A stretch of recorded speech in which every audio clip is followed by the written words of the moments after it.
ఎంతో ఆసక్తిగా ఎదురుచూస్తున్న 5 రాష్ట్రాల పశ్చిమ బెంగాల్, తమిళనాడు, కేరళం, అసోం, పుదుచ్చేరి అసెంబ్లీ ఎన్నికల ఫలితాల కౌంటింగ్ ప్రారంభమైంది. గెలుపు మాదంటే మాదని బీజేపీ, తృణమూల్, డీఎంకే, కాంగ్రెస్ వంటి దిగ్గజ పార్టీలు ధీమా వ్యక్తం చేస్తున్నాయి. తొలి దశలో మొదటి 30 నిమిషాలు పోస్టల్ బ్యాలెట్ ఓట్ల లెక్కింపు ఉంటుంది. అలాగే ఈవీఎం కౌంటింగ్ 8:30 నుంచి ఈవీఎంల లెక్కింపు మొదలవుతుంది. 5 రాష్ట్రాల్లో కలిపి మొత్తం 824 అసెంబ్లీ సీట్లకు ఫలితాలు రానున్నాయి. ఎన్నికల ఫలితాల్లో కీలక సమయం ఉదయం 10 గంటల నుంచి మధ్యాహ్నం 12 గంటల మధ్య స్పష్టమైన ఆధిక్యాలు వెలువడే అవకాశం ఉంది. అయితే అసెంబ్లీ ఎన్నికలపై పూర్తి సమాచారం ఇప్పుడు చూద్దాం.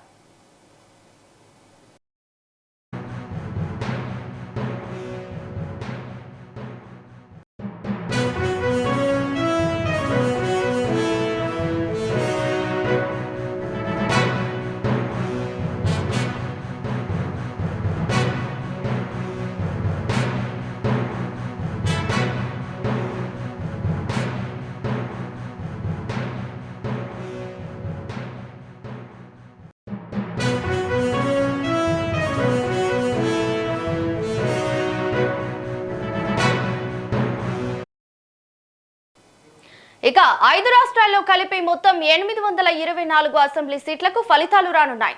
ఎన్నికల ఫలితాల్లో కీలక సమయం ఉదయం 10 గంటల నుంచి మధ్యాహ్నం 12 గంటల మధ్య స్పష్టమైన ఆధిక్యాలు వెలువడే అవకాశం ఉంది. అసెంబ్లీ ఎన్నికలపై పూర్తి సమాచారం మా ఇన్పుట్ ఎడిటర్ రాములు అందిస్తారు. Ramulu, over to you. Good morning Ravali. అయితే ఎప్పుడెప్పుడు ఎదురు చూస్తున్న 5 రాష్ట్రాల ఎన్నికల కౌంటింగ్ ప్రక్రియ ప్రారంభమైంది. ముఖ్యంగా వెస్ట్ బెంగాల్, తమిళనాడు, కేరళం, పుదుచ్చేరి, అస్సాం ఈ 5 రాష్ట్రాల్లో కూడా గత నెలలో కొన్ని రాష్ట్రాల్లో విడతల వారిగా, కొన్ని రాష్ట్రాల్లో ఒకే విడతలో కూడా అసెంబ్లీ ఎన్నికలు జరిగాయి. మొత్తంగా వెస్ట్ బెంగాల్లో 294 అసెంబ్లీ నియోజకవర్గాలు, తమిళనాడులో 234, కేరళలో 140, అస్సాంలో 126, పుదుచ్చేరి 30 సీట్లు. మొత్తం కూడా ఈ అసెంబ్లీ స్థానాలకి ఓహరావోరిగా ఎన్నికల ప్రచారం కూడా జరిగింది. ముఖ్యంగా కేంద్రంలో అధికారంలో ఉన్న నరేంద్ర మోడీ ప్రభుత్వం ఈ ఎన్నికలను అత్యంత ప్రతిష్టాత్మకంగా తీసుకుంది. అదేవిధంగా ప్రధాన ప్రతిపక్ష పాత్ర పోషిస్తున్న ఇండియా కూటమి కూడా ఈ రాహుల్ గాంధీతో పాటు ఏఐసిసి అధ్యక్షుడు మల్లికార్జున ఖర్గే, అదేవిధంగా ప్రియాంక గాంధీ ఈ ఎన్నికలను చాలా ప్రతిష్టాత్మకంగా తీసుకొని ఎవరికి వాళ్ళు తమ అభ్యర్థుల గెలుపుల కోసం పెద్ద ఎత్తున ప్రచారం చేశారు. అయితే ఇవాళ కౌంటింగ్ ప్రక్రియ కొద్దిసేపటి క్రితమే ప్రారంభమైన నేపథ్యంలో మొదటగా ఏదైతే మొత్తం 820 అసెంబ్లీ నియోజకవర్గాల్లో ఏదైతే పోస్టల్ బ్యాలెట్ ఉందో ఆ పోస్టల్ బ్యాలెట్ లెక్కింపు ప్రక్రియ ప్రారంభమవుతుంది. ఆ తర్వాత ఈవీఎంల కౌంటింగ్ ప్రారంభమవుతుంది. కాబట్టి ఇప్పుడు ఒకసారి కనుక చూస్తే ప్రస్తుతం వెస్ట్ బెంగాల్లో తృణమూల్ కాంగ్రెస్ పార్టీ అధినేత్రి మమతా బెనర్జీ సీఎం అధికారంలో ఉన్నది.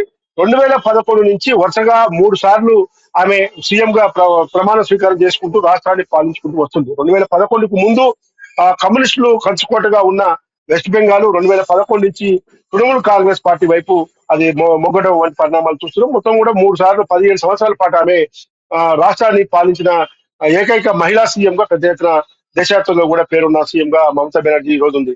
అయితే ఇప్పుడున్న పరిస్థితుల్లో కేంద్రంలో ఓవైపు అధికారంలో నరేంద్ర మోడీ ప్రభుత్వం అధికారంలో ఉంది. కాబట్టి ఈసారి ఎలాగైనా సరే పశ్చిమ బెంగాల్ ను కైవసం చేసుకోవాలని చెప్పి బీజేపీ ఆధ్వర్యంలోని ఎన్డీఏ కూటమి మాత్రం చాలా ప్రతిష్టాత్మకంగా వ్యూహాలు కదించింది. ఎందుకంటే గత ఎన్నికల్లో కేవలం 73 అసెంబ్లీ స్థానాలకే పరిమితమైన బీజేపీ ఈ రోజు ఏకంగా 195 సీట్లకు వచ్చే అవకాశం ఉందని కూడా ఎగ్జిట్ పోల్స్ చెప్తా ఉన్నాయి. దీంతో మమతా బెనర్జీ పెద్ద ఎత్తున బీజేపీ కేంద్రంలోని బీజేపీపై పెద్ద ఎత్తున ఆరోపణలు చేయటం, కేంద్ర బలగాల్ని మోహరింపజేసి భయప్రాంతాలకు గురి చేస్తున్నారు, ఓటు చోరీ పేరుతో మా టీఎంసీకి అనుకూలంగా ఉన్న ప్రాంతాల్లో పెద్ద ఎత్తున ఓట్లు తొలగించారు అని చెప్పి ఆమె ఆరోపించి ఎన్నికల ఎన్నికల ప్రక్రియ పోలింగ్ ప్రక్రియ ముగిసిన తర్వాత కూడా స్ట్రాంగ్ రూమ్ల వద్ద ఆమె ధర్నాలు కూడా చేసిన పరిస్థితి కనబడతా ఉంది. అయితే ఎగ్జిట్ పోల్స్ మాత్రం ఎక్కడ కూడా టీఎంసీ గెలుస్తుందని చెప్పి చెప్పలేదు. 1-2 తప్ప మిగతా అన్ని స్థానాల్లో కూడా అన్ని ఎగ్జిట్ పోల్స్ కూడా బీజేపీ గెలుస్తుందని చెప్పినప్పటికీ కూడా అవన్నీ కొట్టిపారేసిందామే. ఖచ్చితంగా 2021లోనే ఇదే చెప్పారు, అవన్నీ అబద్ధమయ్యాయి, అవాస్తవమయ్యాయి. కాబట్టి తిరిగి మళ్ళీ మేమే వెస్ట్ బెంగాల్ కైవసం చేసుకుంటామని చెప్పింది. ఆ తర్వాత కేరళకు వస్తే 140 అసెంబ్లీ స్థానాలు ఉన్న కేరళలో మ్యాజిక్ ఫిగర్ 71 స్థానాలు కావాలి. ప్రస్తుతం అక్కడ పిడరై విజయ్ ఆధ్వర్యంలో left democratic front LDF government అధికారంలో ఉన్నది. దాదాపు 10 ఏళ్ల పాటు వరుసగా కూడా కేరళలో లెఫ్ట్ గవర్నమెంట్ అధికారం ఉంది. అయితే వరుసగా గతంలో పరిణామాలు చూస్తే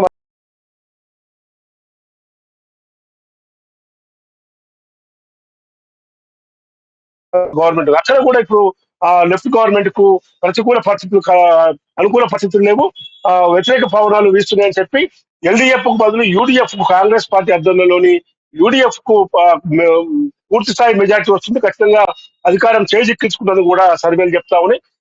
ఇక్కడ మనం చూడాల్సింది ఏంటంటే ఏఐసిసిలో ప్రధాన కార్యదర్శిగా ఉన్న కేసీ వేణుగోపాల్ తో పాటు ఇతర ముఖ్య నేతలందరూ కూడా కొంత కేరళలో పెద్ద ఎత్తున బాగా బాగా ప్రచారం చేశారు. తెలంగాణ ముఖ్యమంత్రి రేవంత్ రెడ్డి, అదేవిధంగా రాహుల్ గాంధీ, రెవెన్యూ శాఖ మంత్రి పొంగులేటి శ్రీనివాసరెడ్డితో పాటు ఇతరులు కూడా పెద్ద ఎత్తున కేరళలో ఎన్నికల ప్రచారంలో పాల్గొన్నారు. ఇది కేరళ పరిస్థితి. ఇంకా తమిళనాడు పరిస్థితి చూస్తే ఆనాటి నుంచి కూడా తమిళనాడులో ప్రాంతీయ పార్టీలనే హవా తప్ప దేశంలో అంతకుముందు పాలించిన కాంగ్రెస్ పార్టీ కానీ ఇప్పుడు పాలిస్తున్న బీజేపీలు కానీ ఎప్పుడు కూడా అక్కడ వెస్ట్ బెంగాల్ మాదిరిగానే ఎక్కడ కూడా జాతీయ పార్టీలు అధికారాన్ని చేజిక్కించుకోలేదు. ఆనాడు ఏఐడిఎంకే కానీ ఇప్పుడున్న డిఎంకే కానీ రేపు కొత్తగా పార్టీ ఎంటర్ అయిన టీవీకే, ఇవన్నీ కూడా ప్రాంతీయ పార్టీలు, రాష్ట్రం వరకు పరిమితమైన పార్టీలు. కాబట్టి డిఎంకే అక్కడ 236 సీట్లలో దాదాపు 218 సీట్లను కైవసం చేసుకునేందుకు డిఎంకే కూటమి సిద్ధంగా ఉందని చెప్పి కొన్ని సర్వేలు కూడా చెప్తా ఉన్నాయి. అయితే అక్కడ హంగు వచ్చే పరిస్థితి కూడా తీసేయడానికి లేదని చెప్పి, ఎందుకంటే కొత్తగా పార్టీ పెట్టి రాజకీయాల్లోకి వచ్చిన సినీ నటుడు టీవీకే విజయన్ పెద్ద ఎత్తున ప్రచారం చేశారు. ఎక్కువ అసెంబ్లీ స్థానాలు గెలుస్తామని ధీమా ఉంది. ఇప్పటికీ ఆయన తమ పార్టీ అభ్యర్థులు ఎక్కడెక్కడ గెలుస్తారో వాళ్ళందరినీ గుర్తించి రిసార్ట్లకు తరలించారని చెప్పి కూడా పెద్ద ఎత్తున వార్తలు వస్తా ఉన్నాయి.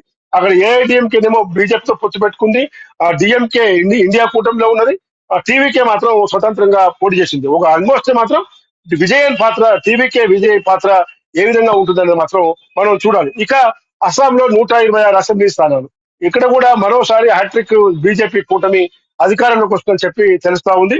అక్కడ అస్సాంలో హిమంత్ బిశ్వా శర్మ అనేక కాంట్రవర్సీ చేసే వ్యాఖ్యలు చేసి నిలబడే వ్యక్తి. కాబట్టి హిమంత్ బిశ్వా శర్మ కేంద్రంలోని బీజేపీ నరేంద్ర మోడీకి, అమిత్ షాకు పెద్ద ఎత్తున విధేయుడిగా ఉండే వ్యక్తి. కాబట్టి ఇక్కడ మరోసారి హిమంత్ బిశ్వా శర్మ మళ్ళీ సీఎం గా కూర్చుంటారని చెప్పి ఎగ్జిట్ పోల్ చెప్తుంది. కాంగ్రెస్ పార్టీ మాత్రం ఖచ్చితంగా కాంగ్రెస్ కూటమే అక్కడ వస్తుందని చెప్పి ఇప్పటికే కర్ణాటక ఉప ముఖ్యమంత్రి, డిప్యూటీ సీఎం డికే శివకుమార్, అదేవిధంగా ఛత్తీస్గఢ్ సీఎం భూపేష్ వీళ్ళందరూ కూడా అక్కడ మకాం వేసి వాళ్ళ పార్టీ గెలిచిన అభ్యర్థులను కూటమిగా ఉండటం కోసం, ఐక్యంగా ఉండడం కోసం అక్కడ కూడా రాజకీయ కూటములు ఏర్పాటు చేసి ఫామ్ హౌస్లకు తరలించిన పరిస్థితి. ఇక చిన్న కేంద్ర పాలిత రాష్ట్రమైన పుదుచ్చేరి చూసుకుంటే మాత్రం 30 స్థానాలు ఉంది. అక్కడ ఎన్ఆర్ కాంగ్రెస్ బీజేపీ కూటమితో ఉంది, ఇతర కాంగ్రెస్ ఉంది. అయితే కేవలం 16 సీట్లతో అక్కడ అధికారాన్ని చేజిక్కించుకోవాలి. కాబట్టి ఎన్ రంగస్వామి మళ్ళీ అధికారంలోకి వస్తారని చెప్పి తెలుస్తా ఉంది. అయితే పరిస్థితులు చూస్తే మొన్న జరిగిన పార్లమెంట్ ఎన్నికల్లో 5 రాష్ట్రాల్లో కూడా మెజార్టీ స్థానాల్లో రాష్ట్రాల కూటముల ప్రాంతీయ పార్టీల నేతలు గెలిచినప్పటికీ 2024లో కేరళలో 20 పార్లమెంట్ స్థానాలు ఉంటే 19 స్థానాలు వన్ సైడ్ గా పార్లమెంటు స్థానాలను కాంగ్రెస్ పార్టీ కూటమి కైవసం చేసుకుంది. అధికారంలో ఉన్న సిపిఎం మాత్రం ఒక్క ఎంపీ స్థానాన్ని మాత్రమే కైవసం చేసుకుంది. అదేవిధంగా వెస్ట్ బెంగాల్లో చూస్తే 22 స్థానాలు మమతా బెనర్జీ కైవసం చేసుకుంటే 18 ఎంపీ స్థానాలను అక్కడ 18 ఎంపీ స్థానాలు బీజేపీ కైవసం చేసుకుంది. తమిళనాడులో 39 స్థానాలు ఉంటే 39కి 39 డిఎంకే కూటమి కైవసం చేసుకుంది. ఇట్లా ఎంపీ స్థానాల్లో ఇచ్చిన రిజల్ట్ ఇప్పుడు అసెంబ్లీ ఎన్నికల ఫలితాల్లో ఉంటుందా? నిజంగా ఎగ్జిట్ పోల్స్ అన్ని ఎక్కువ మెజారిటీ ఎగ్జిట్ పోల్స్ చెప్పిన ఫలితాలే పునరావృతం అవుతాయా? కానీ కేంద్రంలో ఉన్న నరేంద్ర మోడీ ప్రభుత్వం కానీ, ప్రధాన ప్రతిపక్షంలో ఉన్న ఇండియా కూటమి రాహుల్ గాంధీ కూటమి కానీ వెస్ట్ బెంగాల్ పైన చాలా ప్రధాన శ్రద్ధను చూపాయి. ఎందుకంటే వెస్ట్ బెంగాల్లో జాతీయ పార్టీలుగా చెప్పుకుంటున్న బీజేపీ కానీ, కాంగ్రెస్ కానీ ఎప్పుడు కూడా ఇప్పటి వరకు అక్కడ వెస్ట్ బెంగాల్లో అధికారాన్ని చేయించుకోలేదు, అధికారానికి దగ్గర కూడా రాలేదు. దీనికి మమతా బెనర్జీకి ముందు 30 ఏళ్ల పైన కమ్యూనిస్టులు, ఎల్డీఎఫ్ కూటమి, జ్యోతి బాసు, బుద్ధదేవ్ భట్టాచార్య, అక్కడ CPM, CPI, All India Forward Bloc వంటి పార్టీలే దాదాపు 30 ఏళ్లు పాలించాయి. ఆ తర్వాత 15 సంవత్సరాల పాటు వరుసగా మమతా బెనర్జీ, టీఎంసీ ఆధ్వర్యంలో మమతా బెనర్జీ పాలించింది. ఇప్పుడు మరోసారి మళ్ళా కనుక 4వసారి మమతా బెనర్జీ అధికారంలోకి వస్తే మాత్రం దేశవ్యాప్తంగా ఇండియా కూటమికి ఒక బలమైన శక్తిగా వెస్ట్ బెంగాల్ ఉంటుంది. ఎందుకంటే డిఎంకే కూటమి కూడా ఇండియా కూటమిలో ఉన్నది. వైపు కేరళలో యూడిఎఫ్ కనుక వస్తే దక్షిణాది రాష్ట్రాల్లో ఇప్పటికే తెలంగాణలో కర్ణాటక మరియు తెలంగాణలో కాంగ్రెస్, కర్ణాటకలో కాంగ్రెస్, రేపు ఇండియా కూటమిలోని పార్టీలు డిఎంకే, అదేవిధంగా వెస్ట్ బెంగాల్లో కనుక వస్తే మాత్రం ఖచ్చితంగా కొంత ఇండియా కూటమికి రాబోయే ఆ పార్లమెంట్ ఎన్నికల ప్రభావానికి కూడా దారి చూపే అవకాశం ఉంది.